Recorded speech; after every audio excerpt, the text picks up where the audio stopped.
The mirror of judgment when Jesus said, "Do not judge, or you too will be judged." He did not merely ask for politeness, he shattered the illusion of moral superiority. Judgment feels natural. It gives us control, a sense of power, the comfort of believing we are right. But every judgment we cast is a mirror, and what we see reflected is ourselves. The truth is simple, terrifying, and liberating. What we condemn in others is often the shadow we refuse to face within. When we judge, we chain our hearts to the very darkness we reject. We think we are protecting righteousness, but we are building prisons out of pride. The eyes that measure another's worth become blind to their own need for mercy. The voice that condemns others echoes back into the silence of the soul, whispering, "This is who you are." And so Jesus calls us not to moral blindness, but to divine sight. Not to excuse evil, but to see it as he sees, with compassion that understands and love that redeems. For the greatest revelation of all is this: judgment is not justice. It is the absence of love. The weight of the gavel of judgment is heavy not because it condemns others, but because it falls upon our own hearts.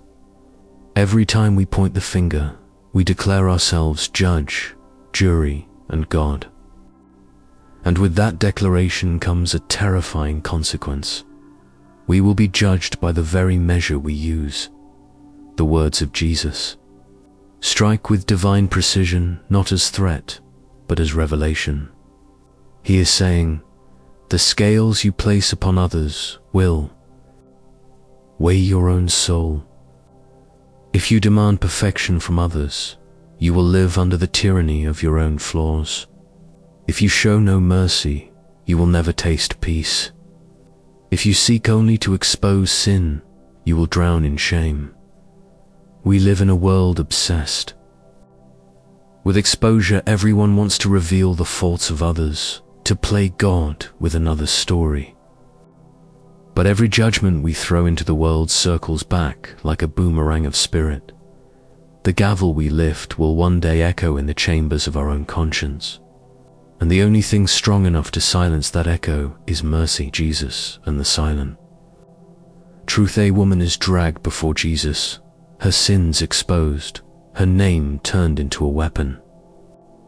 The crowd surrounds her, stones in hand, righteous fury burning in their eyes.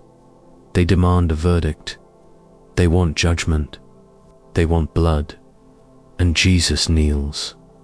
He writes in the dust, silent, unhurried, eternal. Then he stands, his words like thunder. Cloaked in grace, let the one who is without sin cast the first stone. The stones grow heavy, the hearts grow quiet.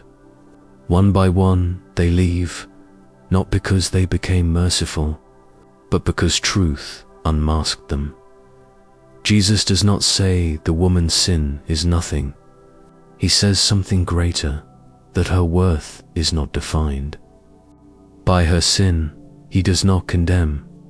He restores. He does not accuse. He awakens.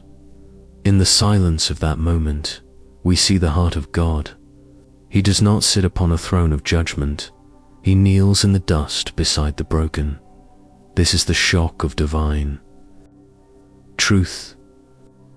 The judge of all refuses to judge as men do. The illusion of righteousness, there is no poison more subtle than self-righteousness. It disguises itself as holiness, speaks the language of virtue, and feeds on comparison. We love to see the faults of others because it hides the sickness of our own soul. We say, at least I'm not like them, and in that moment we fall deeper into blindness. The Pharisees did not hate Jesus because he was false. They hated him because he revealed their false holiness. They had built an empire of judgment, and he came to dismantle it with love. Righteousness without mercy is cruelty. Purity without humility is corruption. Jesus saw through the illusion, and he still sees through ours. Every time we elevate ourselves by lowering another, we crucify grace again. The illusion of righteousness is the greatest enemy of truth, for it convinces us we need no transformation. But love cannot dwell in a heart that sits on a throne. Mercy over judgment. Mercy is not the denial of justice, it is justice redeemed by love. When Jesus spoke of not judging, he was not erasing moral truth. He was restoring divine order. Only God sees the full story.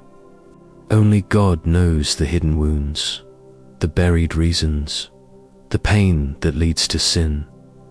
Human judgment sees the surface. Divine mercy sees the soul. To choose mercy is to imitate God's heart. It is to look at the sinner and see not what they have done, but what they could become. Mercy is not weakness, it is the strength of those who know they, too, have been forgiven. The proud demand punishment, the humble offer grace, because they remember the day they were spared. Mercy triumphs over judgment, not because sin disappears, but because love wins. The freedom of humility to judge is to carry a burden that was never ours. It makes the soul heavy, restless, bitter. But to lay down judgment is to be free. Humility is the key, not as humiliation, but as truth.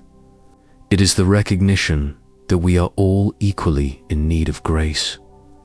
There is no higher or lower at the foot of the cross. When you stop judging, you begin to see. When you stop measuring others, you start to understand yourself. When you let go of the gavel, you finally rest in peace. The freedom of humility is not apathy, it is awakening. It is the ability to walk among sinners and see brothers and sisters.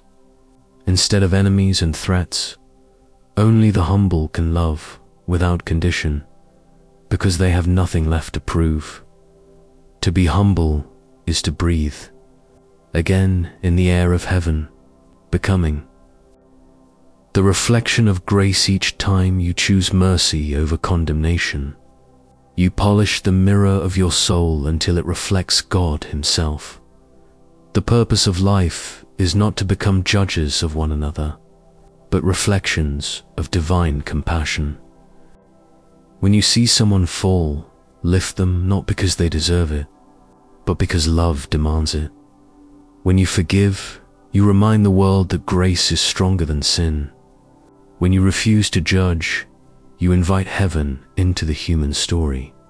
To love, as Jesus loves, is not to close your eyes to sin. It is to open them wide enough to see the sinner's pain. The heart that reflects grace becomes a sanctuary.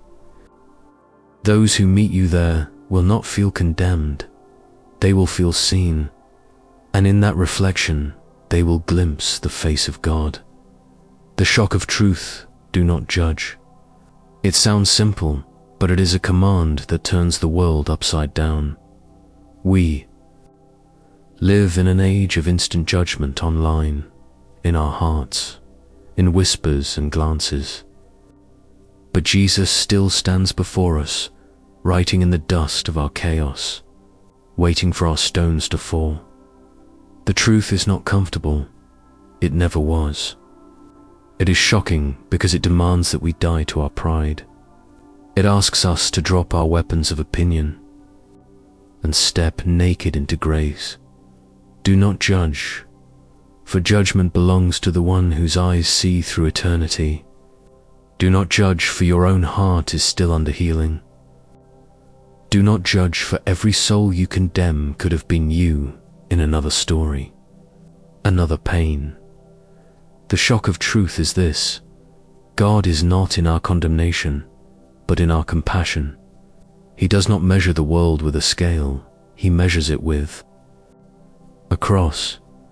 When you stop judging, you begin to love. And when you begin to love, you finally understand God.